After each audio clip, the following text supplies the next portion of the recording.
Saya akan menyampaikan beberapa informasi terkait dengan setelah diumumkannya gugus tugas percepatan penanganan COVID-19. Sudah barang tentu harus ada strategi yang kita rubah lagi dan menjadi titik pangkal, menjadi titik berat di dalam kaitan dengan percepatan penanganan ini. Saya akan menyampaikan beberapa hal yang sudah saya sampaikan di awal di beberapa hari yang lalu, bahwa strategi yang kita lakukan sekarang adalah strategi dengan melakukan pendekatan komunitas, artinya community based strategy. Kita tidak lagi berbicara kepada orang yang sakit, tetapi lebih berbicara kepada orang yang sehat, jangan sampai sakit. Ini kuncinya. Oleh karena itu percepatan penanganan coronavirus disease 19 itu ditujukan adalah menjaga yang sehat jangan sampai sakit. Bukan kemudian diartikan mencari orang sakit untuk diobati, bukan itu. Oleh karena itu strategi menjaga orang yang sehat jangan sampai sakit harus diawali dengan memutus penularan. Dan penyakit ini pasti menular dari orang yang sudah positif. Oleh karena itu, maka harus dilakukan kegiatan secara masif, terintegrasi, menggerakkan semua komponen yang ada di masyarakat dan di masa ini tanpa panik untuk mencari, menemukan, dan mengisolasi kasus positif. Awalnya adalah dari informasi tracing. Setiap kasus positif yang kita rawat di rumah sakit pasti akan kita tindak lanjuti dengan dua pertanyaan sederhana: ketularan siapa dan nulari siapa. Itu aja. Kita akan tanya, Anda positif ketularan siapa? Bisa saja tidak bisa menunjuk pasti saya ketularan siapa, tetapi dia mengatakan bahwa saya baru pulang dari negara yang memang endemis, penularannya tinggi. Misalnya dia mengatakan saya baru pulang dari Korea Selatan, misalnya seperti itu. Maka berikutnya yang kita kejar adalah Anda selama di Indonesia sejak datang itu ketemu siapa saja. Nah, dari kelompok inilah yang kemudian akan kita kejar selanjutnya untuk kemudian kita lakukan tracing dan dipastikan bahwa orang yang tertular bisa kita amankan. Demikian seterusnya pada tataran-tataran selanjutnya. Oleh karena itu, maka percepatan penanganan ini akan sangat tergantung dari keberhasilan tracing. Selama ini tracing sudah dilaksanakan dan sampai dengan yang terakhir kami laporkan, maka update pada hari ini jumlah kasus positif total ada 96 per hari ini.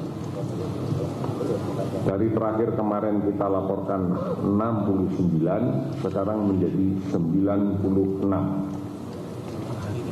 Oleh karena itu ada penambahan kasus baru sebanyak 27. Ini didapatkan dari tracing yang kita kerjakan secara masif. Setelah kemudian kita memetakan tracing ini memiliki potensi sebaran ke semua wilayah di tanah air ini, maka tidak mungkin lagi kita melakukan tracing dengan pendekatan biasa yang seperti kita lakukan. Untuk itulah maka gugus tugas percepatan ini perlu dibentuk, agar terjadi sinergitas antara pusat dan daerah dalam satu irama yang sama, dalam satu visi yang sama, dan kemudian tidak ada overlapping kapasitas yang menimbulkan ketidakefisienan dan ketidakefektifan. Inilah tujuannya kenapa gugus tugas ini dibentuk dan kemudian Kepala BNPB mendapatkan mandat untuk memimpin secara keseluruhan. Di dalam konteks untuk mengkolaborasikan semua kapasitas yang ada di bangsa ini, bukan hanya pemerintah, tetapi juga masyarakat dan dunia usaha.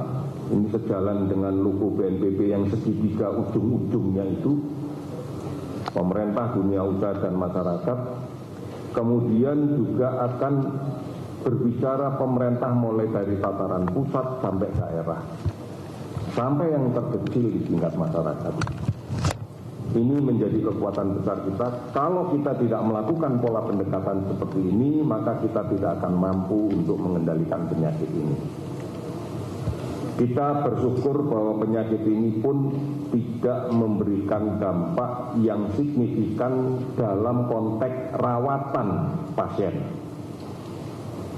Karena ini penyakit virus yang self-limiting disease, bisa sembuh dengan sendirinya dengan memperbaiki imunitasnya. Memang beberapa kasus menjadi meninggal disebabkan karena ada faktor komorbid sebelumnya. Oleh karena itu sampai dengan hari ini saudara kita yang terjangkit ini dan positif dengan perawatan kurang lebih yang sudah berjalan lebih dari seminggu ini ada 8 orang yang sudah dinyatakan sembuh. Indikasinya adalah tidak ada lagi keluhan fisik, 2 kali pemeriksaan virus tidak ditemukan lagi, 2 kali negatif. Ini yang kita rawat di tanah air. Kemudian saudara-saudara kita yang terpapar dan sempat kita tinggalkan di Jepang sebagai bagian dari APK Diamond Brain, 9 orang, semuanya sudah sembuh dan sudah pulang ke tanah air. Ini yang kita syukuri. Namun memang betul ada beberapa saudara kita yang tidak bisa sembuh karena ada faktor komorbid. Sampai dengan saat ini jumlah kasus meninggal ada 5 orang. Secara rinci sudah kami laporkan pada update-update sebelumnya. Kemudian kalau kita lihat sebarannya sekarang sudah melebar Jakarta, DKI dalam hal ini, Jawa Barat berarti adalah di sekitar DKI termasuk di Bandung, kemudian Tangerang, kemudian Jawa Tengah ini sudah kita dapatkan kasusnya di Solo dan Yogyakarta, di Bali, di Manado, di Pontianak, dan di beberapa tempat lain yang sekarang sedang kita tracing karena kita belum menemukan posisi yang sebenarnya di mana. Oleh karena itu, ini yang membuat kita harus selalu mewaspadai, bahkan meningkatkan upaya untuk tracing lebih keras lagi. Ini yang menjadi penting di dalam konteks perubahan respon setelah WHO menyatakan bahwa ini adalah pandemi global. Kementerian Luar Negeri sudah barang tentu akan mulai meninjau kembali pembatasan kunjungan warga negara dari negara-negara yang lain yang sekarang menyatakan lockdown. Ini juga menjadi perhatian kita. Di samping sekarang secara sinergi masing-masing daerah juga melaksanakan pengawasan yang lebih ketat. Inilah yang kami katakan tidak mungkin ini pendekatannya adalah case-based, berbasis pada kasus. Tetapi harus community based, berbasis kepada masyarakat. Informasi dan sebagainya tidak lagi kami akan rilis berorientasi pada case, tetapi pada community. Namun data tetap akan kami rilis di website.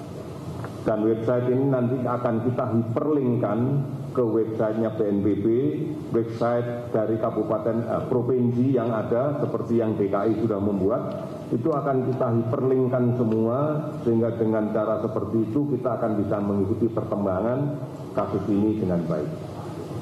Oleh karena itu kembali lagi rekan-rekan sekalian, ini kewaspadaan bersama, ini berorientasi kepada pergerakan orang. Jadi tidak berbicara pada kasus satu persatu, tetapi kita berbicara pada komunitas yang lebih besar dengan semangat untuk menjaga jangan sampai yang sehat dan yang sebagian besar sehat itu adalah warga negara kita menjadi sakit. Orientasinya ke sana. Edukasi menjadi sesuatu yang penting, diseminasi informasi kepada masyarakat menjadi yang penting, tetapi harus menggunakan bahasa yang dia pahami. Harus berorientasi pada demand side, pada kebutuhan informasi masyarakat. Oleh karena itu, inilah peran besar teman-teman media. Peran strategis teman-teman media untuk membantu kami. Besar harapan kami bahwa ini menjadi bagian utuh dari bagaimana bangsa ini akan bangkit untuk menghadapi COVID-19. Saya kira itu, terima kasih, selamat sore.